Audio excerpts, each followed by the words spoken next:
नमस्कार साथियों, आप सभी का स्वागत है आपके अपने यूट्यूब चैनल जिसका नाम है रंगधाम विद आकाश। इकोनॉमिक्स का lecture number 7 NITI Aayog 50 important question है जो कि SSC, railway, UP, PCS, UPSI, UP police state exams के लिए इंपॉर्टेंट है। तो सब समझ में आ गया होगा कि नीति आयोग के 50 इंपॉर्टेंट क्वेश्चन देखने वाले हैं। सबसे पहले एक बात समझ लीजिए, हमें चीज़ें समझाने की ज़रूरत नहीं होती। पूछिए क्यों? क्योंकि हमारी जो पीपीटी रहती है वो एक दूसरे से रिलेट करती रहती है। जैसे अगर हम पूछेंगे नीति आयोग कब आया, तो उसके ठीक बाद ये किसके स्थान पे आया, वो वाला क्वेश्चन रहता है। तो पीपीटी हम ऐसे बनाते हैं ताकि बच्चों को समझने में दिक्कत ना हो, हमें पढ़ाने में दिक्कत ना हो और हमारा टाइम जो है वो बच जाए। ठीक है। Economics lecture number 7 NITI Aayog 50 important question SSC, railway, UP, PCS, UPSI, UP police state exam के लिए इंपॉर्टेंट है। सबसे पहले अब हम देखेंगे नीति आयोग। ठीक है, सबसे पहले नीति आयोग को समझेंगे। नीति आयोग का फुल फॉर्म क्या होता है इसको जानेंगे। National institution for transforming India, national institution for transforming India के नाम से जाना जाता है नीति आयोग। ठीक है। राष्ट्रीय भारत परिवर्तन संस्थान, राष्ट्रीय भारत परिवर्तन संस्थान नीति आयोग का नाम है। गठन हुआ था 1 जनवरी 2015 को। ठीक है। गठन किसके द्वारा हुआ था? केंद्रीय मंत्रिमंडल के कैबिनेट रेजोल्यूशन के द्वारा। ठीक है। किसके स्थान पर? प्लानिंग कमीशन योजना आयोग के स्थान पे। ठीक है।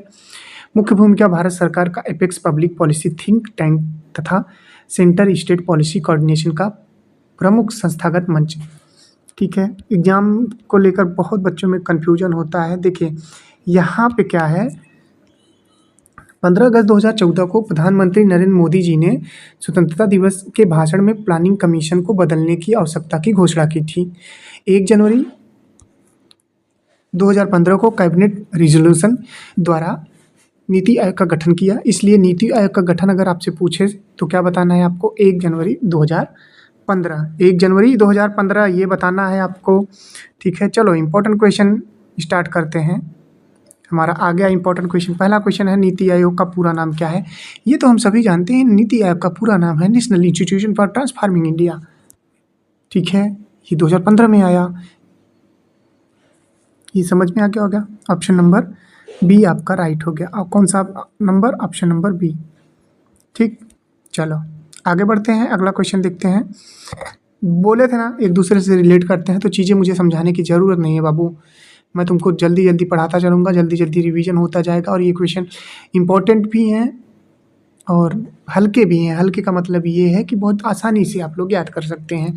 नीति आयोग का गठन कब हुआ था? 15 अगस्त 2014 को, 26 जनवरी 2015 को, 1 जनवरी 2015 को। तो राइट आंसर क्या हो जाएगा? 1 जनवरी 2015 को इसका गठन हुआ था। ये चीज़ें आपको याद रखनी है। अगला क्वेश्चन है हमारा, क्वेश्चन क्या कर रहा है? नीति आयोग ने किस स्थान यानी किस इंस्टीट्यूट का स्थान लिया, प्लेस लिया? तो प्लानिंग कमीशन। देखो दो चीज़ें आपको याद रखनी है। एक तो प्लानिंग की स्पेलिंग याद रख लेनी है, क्योंकि अगर आप सीजीएल की तैयारी कर रहे हैं तब प्लानिंग की, और एक कमीशन की। मैंने इसलिए बोला क्योंकि ये मीनिंग आई हुई है दोनों। ठीक है, ये आपको याद रख लेना है। चलो 4th नंबर क्वेश्चन देखते हैं क्या कह रहा है। कह रहा प्लानिंग कमीशन को समाप्त करने की घोषणा किस वर्ष की गई? 2014 में की गई, 2015 में लागू हुआ। ठीक है। नीति आयोग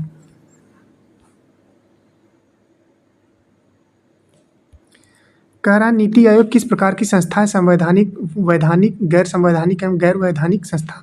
तो गैर संवैधानिक एंड गैर वैधानिक संस्था है ये, आपको याद रख लेना है। अगला क्वेश्चन है 6ठा नंबर हमारा, क्या कह रहा है उसको ध्यान से देखेंगे। नीति आयोग का मुख्य उद्देश्य क्या है? सरकार को नीति संबंधी दिशा और रणनीतिक सुझाव देना नीति आयोग का मेन उद्देश्य है। ठीक है। ऑप्शन नंबर सी करेक्ट हो जाएगा। अगला हमारा क्वेश्चन है नीति आयोग का चेयरमैन कौन होता है? राष्ट्रपति गलत, वित्त मंत्री गलत, उपराष्ट्रपति गलत, प्रधानमंत्री होते हैं। ठीक है। पीएम होते हैं, पीएम।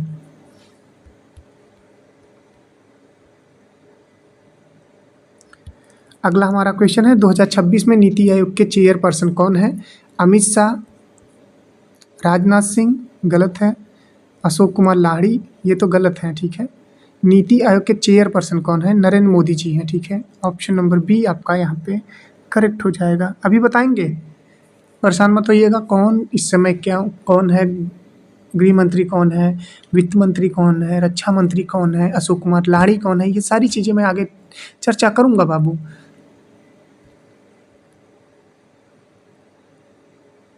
देखें एक दूसरे से रिलेटेड था।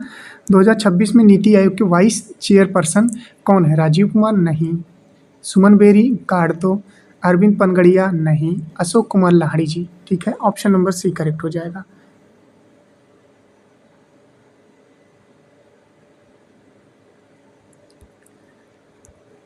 दो 2026 में नीति आयोग के सीईओ कौन है? अमिताभ कांत, अनुराग जैन, अनुराग जैन मार दो। ठीक है, अनुराग जैन लगाओ।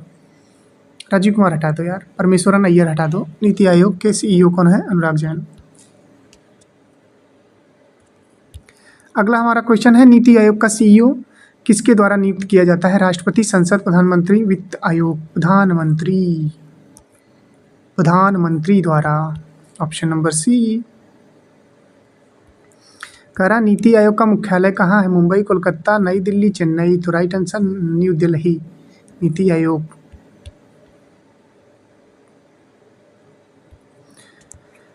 नीति आयोग किस प्रकार के संघवाद को बढ़ावा देता है? केवल केंद्रीकरण, सहकारी संघवाद और प्रतिस्पर्धी संघवाद, न्यायिक संघवाद, वित्तीय केंद्रीकरण? तो यार सहकारी संघवाद और प्रतिस्पर्धी संघवाद को बढ़ावा देता है। ऑप्शन नंबर बी आपका यहाँ पे राइट आंसर हो जाएगा। ये चीज़ें आपको याद रखनी है।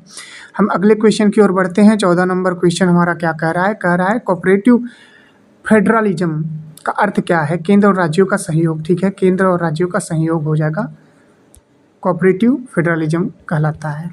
अगले क्वेश्चन की ओर बढ़ते हैं। 15 नंबर क्वेश्चन हमारा क्या कह रहा है? कह रहा है नीति आयोग का कौन सा प्रमुख कार्य क्षेत्र है? Policy and programme, framework, cooperative federalism, monitoring and evolution, उपयुक्त सभी? तो राइट आंसर क्या हो जाएगा? ऑप्शन नंबर डी करेक्ट हो जाएगा। ठीक है, ऑप्शन नंबर डी यहाँ पे करेक्ट हो जाएगा। ये चीज़ें आपको याद रख लेनी है। 16 नंबर क्वेश्चन हम देखते हैं क्या कह रहा है। नीति आयोग किसके लिए लॉन्ग टर्म स्ट्रेटजी तैयार करता है? केवल राज्यों के लिए, केवल निजी कंपनियों के लिए, भारत सरकार के लिए, केवल आरबीआई के लिए? तो भारत सरकार के लिए। ठीक है, ऑप्शन नंबर सी करेक्ट हो जाएगा।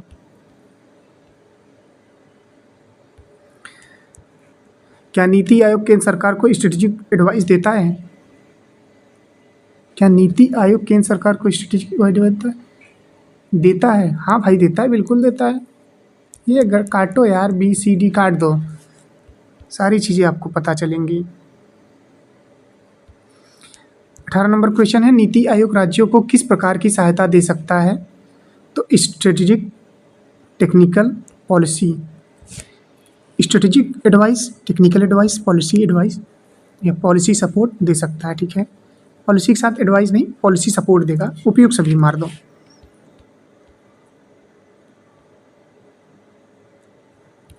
19 नंबर क्वेश्चन है, नीति आयोग में प्लानिंग कमीशन के विपरीत किस पर अधिक जोर दिया गया? राज्यों की भागीदारी, केवल केंद्र का नियंत्रण, मुद्रास्फीति, न्यायिक व्यवस्था? तो राइट आंसर क्या हो जाएगा? राज्यों की भागीदारी। ऑप्शन नंबर ए करेक्ट हो जाएगा।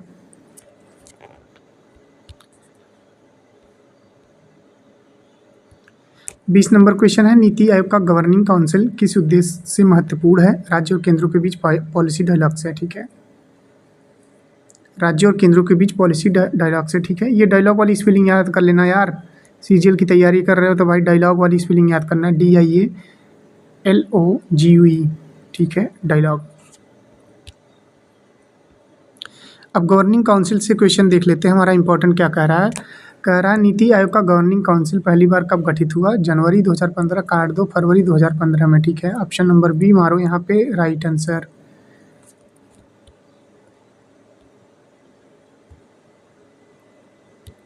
बाईस नंबर क्वेश्चन है, गवर्निंग काउंसिल का मुख्य उद्देश्य क्या है? कोऑपरेटिव फेडरलिज्म को मजबूत करना। ठीक है, ऑप्शन नंबर ए आपका राइट हो जाएगा। 23 नंबर क्वेश्चन है, नीति आयोग गवर्निंग काउंसिल की अध्यक्षता कौन करता है? तो ये प्राइम मिनिस्टर करते हैं। ठीक है, PM करते हैं।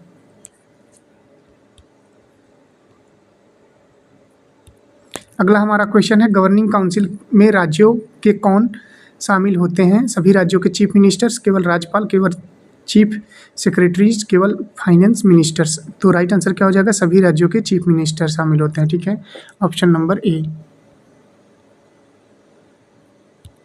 अगला हमारा 25 नंबर क्वेश्चन है, लेजिस्लेचर वाले यूनियन टेरिटरी के संबंध में गवर्निंग काउंसिल में कौन शामिल होते हैं? Chief minister, lieutenant governor, administrator, केवल सांसद, केवल चीफ सेक्रेटरी?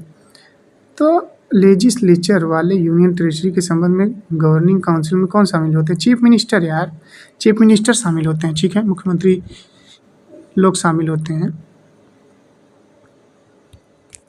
गवर्निंग काउंसिल को कब पुनः गठित किया गया था? 2018, 19, 21, 24। तो फरवरी 2021 में, ठीक है, फरवरी 2021 में गवर्निंग काउंसिल को पुनः गठित किया गया था। अगला हमारा क्वेश्चन है 27 नंबर, 2026 तक नीति आयोग गवर्निंग काउंसिल की कितनी बैठकें हो चुकी थी? 2026 तक नीति आयोग गवर्निंग काउंसिल की कितनी बैठक हो चुकी थी? तो 11, ठीक है।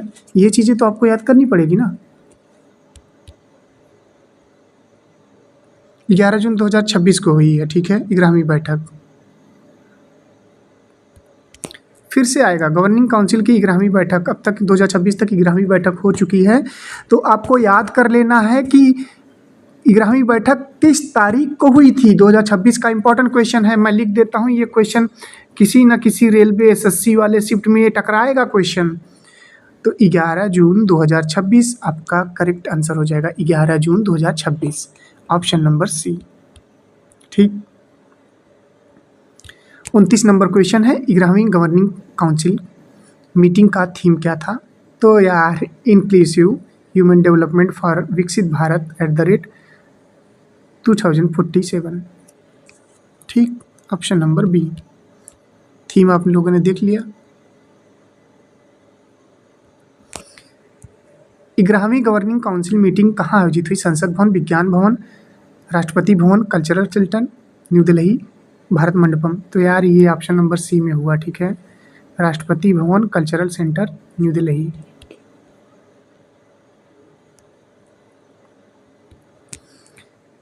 NITI Aayog function and initiatives के बारे में बात कर लेते हैं। नीति आयोग किस एसडीजी से संबंधित कार्य में महत्वपूर्ण भूमिका निभाता है? तो एसडीजीएस के एडॉप्शन और मॉनिटरिंग में, ठीक है, देख रेख में महत्वपूर्ण भूमिका निभाता है। अब आप पूछेंगे सर आपने एसडीजी का फुल फॉर्म नहीं बताया। तो बाबू निचवा वही वाला ना क्वेश्चन हुआ है, निचवा वही क्वेश्चन आएगा। हम ऐसा पीपीटी तैयार करते हैं जो सबसे डिफरेंट रहता है, चीज़ें बतानी नहीं पड़ती, चीज़ें आपको ऑब्जेक्टिव के माध्यम से बताई जाती है। एसडीजी हमें पता था कि आप लोग बोलेंगे कमेंट में कि एसडीजी का फुल फॉर्म नहीं बताया गया। एसडीजी का फुल फॉर्म क्यों नहीं बताया जाएगा? सस्टेनेबल डेवलपमेंट गोल्स होता है, सस्टेनेबल डेवलपमेंट गोल्स होता है एसडीजी का full form, sustainable development goals. ये चीज़ें आपको याद रखनी है, कोई भी क्वेश्चन छूटेगा नहीं बाबू सब। नीति आयोग का कौन सा कार्यक्रम पिछड़े जिलों के विकास से जुड़ा है? एस्पायरेशनल डिस्ट्रिक्ट प्रोग्राम, ठीक है, ऑप्शन नंबर ए, एडीपी। अब देखो एस्पायरेशनल ब्लॉक्स प्रोग्राम किस संस्था से संबंधित इनिशिएटिव है? तो नीति आयोग से संबंधित है, ठीक है, नीति आयोग से संबंधित है, ये आपको याद कर लेना है। देखो भाई पूछ रहा है अटल इनोवेशन मिशन जो है वो किससे जुड़ा है? तो ये जुड़ा है इनोवेशन एंड इंटरप्रेन्योरशिप से। ये वाली स्पेलिंग याद कर लेना यार, इम्पोर्टेंट है। इंटरप्रेन्योरशिप मैं इसलिए बता देता हूँ क्योंकि भूल जाते हैं। ENTREPRENEURSHIP,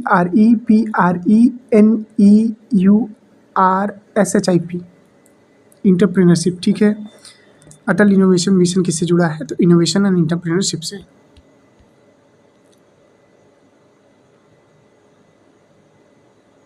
देखिए एक क्वेश्चन और आ गया, डेमो।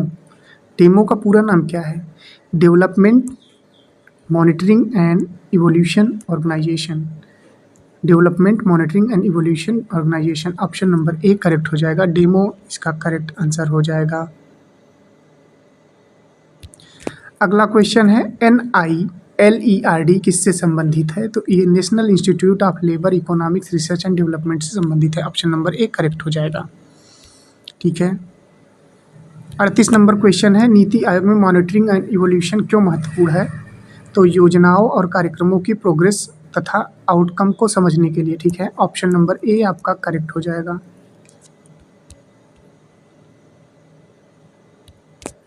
नीति आयोग का प्रमुख स्वरूप क्या है? पॉलिसी थिंक टैंक, ठीक है, policy think tank, option number A correct हो जाएगा।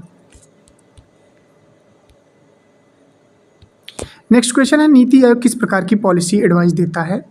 तो ये आपका स्ट्रेटेजिक एंड टेक्निकल देता है, केवल जुडिशियल देता है, केवल मॉनेटरी देता है, केवल इलेक्टोरल देता है। तो स्ट्रेटेजिक एंड टेक्निकल देता है। ऑप्शन नंबर ए करेक्ट हो जाएगा। ठीक है, ये आपको समझ में आया होगा। 41 नंबर क्वेश्चन है, नीति आयोग क्या सीधे राज्यों को प्लानिंग कमीशन की योजना की तरह राशि आवंटित करता है? नहीं। क्यों नहीं करता है, एक्सप्लेनेशन भी देख लेते हैं इसका। नीति आयोग का मुख्य स्वरूप पॉलिसी थिंक टैंक और स्ट्रेटेजिक टेक्निकल एडवाइजरी इंस्टीट्यूशन का है। इसे प्लानिंग कमीशन की तरह प्लान फंड एलोकेट करने वाली संस्था समझना सही नहीं है। ठीक है, अब देखो एक क्वेश्चन वहाँ आपने पूछा था कि नीति आयोग का गठन किसके रेजोल्यूशन से हुआ था? रेजोल्यूशन से हुआ था। तो ये यूनियन कैबिनेट रेजोल्यूशन से हुआ था। ठीक है, ऑप्शन नंबर बी करेक्ट हो जाएगा। 8 क्वेश्चन और बचे हैं, फटाफट कर लेते हैं, फिर उसके बाद चीज़ें कुछ हैं जो डिस्कस करने लायक हैं, जो एग्जाम के पॉइंट ऑफ व्यू से इंपॉर्टेंट हैं, उनके बारे में बात करते हैं। ठीक है, नीति आयोग का गठन किस तारीख को हुआ था? भैया 1 जनवरी 2015 को हुआ था, प्लानिंग कमीशन के जगह। ठीक है, इनमें से नीति आयोग की विशेषता क्या है? नीति आयोग की विशेषता cooperative federalism, competitive federalism, evidence based policy support. हाँ, मार दे तो चारों मारो। Option number D. NITI Aayog centre और स्टेट्स के बीच किस प्रकार का इंस्टीट्यूशनल प्लेटफॉर्म प्रदान करता है? Collaborative platform, judicial platform, banking platform, electoral platform. तो राइट आंसर क्या हो जाएगा? Collaborative platform. ठीक है, ऑप्शन नंबर ए करेक्ट हो जाएगा। अगले क्वेश्चन की ओर बढ़ते हैं। थोड़ा सा क्वेश्चन करंट का भी लिया गया है। 2026 की आधिकारिक नीति आयोग डायरेक्टरी के अनुसार वाइस चेयरपर्सन कौन है? सुमन बेरी, अशोक कुमार लाहिड़ी, राजीव कुमार, अरविंद पनगड़िया को हटा दो, राजीव कुमार को हटा दो, सुमन बेरी जी को भी हटा दो और अशोक कुमार लाहिड़ी जी को शामिल कर लो। 47 नंबर है, 2026 की आधिकारिक डायरेक्टरी के अनुसार सीईओ कौन है? अनुराग जैन। किसकी? नीति के। 48 नंबर है, 48 नंबर क्वेश्चन हमारा क्या कर रहा है? अप्रैल 2026 की रिवाइज्ड कंपोजिशन में वाइस चेयरपर्सन के रूप में किसे नियुक्त किया गया? अनुराग जैन, अशोक कुमार लाहिड़ी, राजीव गौबा, केवी राजू। ठीक है, केवी राजू काटो, राजीव गौबा काटो, अशोक कुमार लाहिड़ी लगा दो। ठीक है, अशोक कुमार लाहिड़ी। चलो भैया 49 नंबर क्वेश्चन क्या कर रहा है? अप्रैल 2026 की रिवाइज कंपोजिशन में निम्न में से कौन से फुल टाइम मेंबर के रूप में नियुक्त हुए? राजीव गौबा, प्रोफेसर केवी राजू, प्रोफेसर गोवर्धन दास, उपयुक्त सभी मार दो। ठीक है, चलिए लास्ट क्वेश्चन है, निम्न में से नीति आयोग के बारे में सबसे सही कथन कौन सा है? यह भारत का केंद्रीय बैंक है। हटा यार, यह संसद द्वारा बनाए गए अधिनियम से स्थापित संवैधानिक संस्था, इसको भी काटो।